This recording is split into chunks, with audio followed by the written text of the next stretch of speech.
So guys, kalau nak shooting video guna ni, mic yang ni tak boleh pakai. No, jangan beli yang macam ni.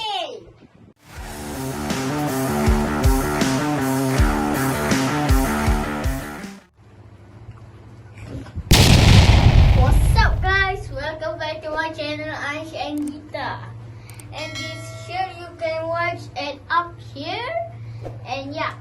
Dan hari ni kita akan unbox new microphone. Saya letak dekat PC dulu. Lagi pun stay tune sebab ayah saya akan nak beli pedal kan. Ayah saya akan beli pedal. Dan yang ni yang kita nak cuba shooting video guna yang ni. Tapi ya, tak boleh guna sebab ni dia tak boleh guna untuk handphone. Dia tak, ni dia connect dekat handphone. Tak boleh. Tak boleh guna dekat handphone.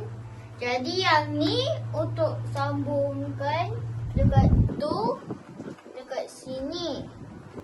Yang sini dia akan connect dekat dalam, keluar balik bunyinya. Jadi kita tekan power. Ni kita off, kita on ke bawah. Korang boleh nampak menyala. Dengan ni kita okey, dia dah on. Hello. Tada. Jadi ya. Saya akan off.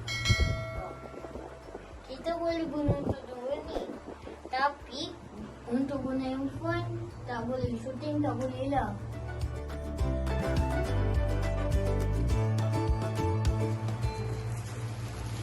Oh ya, kutip.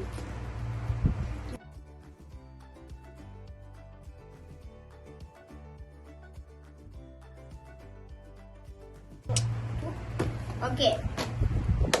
Ni dia. Brand Boya Universal Cardioid Microphone by MM1. Oh! Tengok macam mana kebun benda ni, macam besar kan?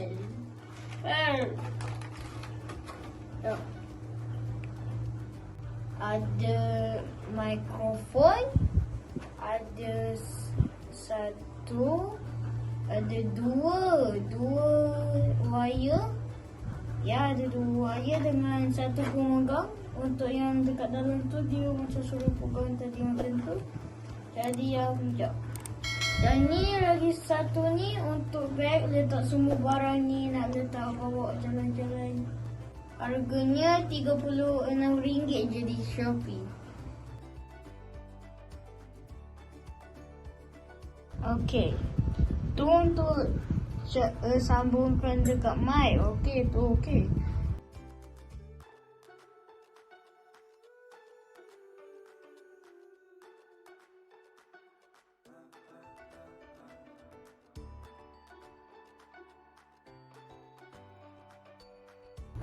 Okey, sekarang ya, benda tu adapter.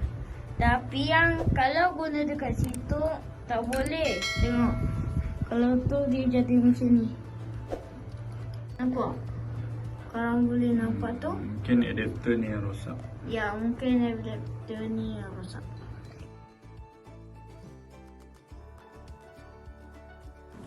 So, eksperimen last time tu fail sebab adapter yang ni yang rosak dekat tu.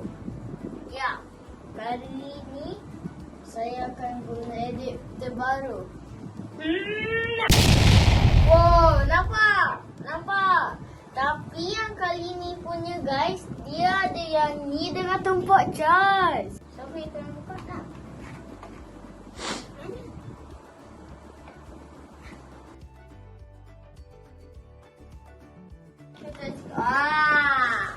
Inilah dia adapter baru kita. So, jom kita try benda ni benda ni jadi macam last time atau dia akan work. Okay. Sekarang kita buat video dengan mikrofon Boya. Macam mana sound dia? Okay tak? You can comment down below. So, how do you think? Is it okay or is it not okay? Jadi inilah yang mikrofon Boya BY-MM1. Beli dekat Shopee, harganya RM36. So, you can link description below. See you. Don't forget to like and subscribe to our channel. See you next time. Bye. I love you guys. See you next time.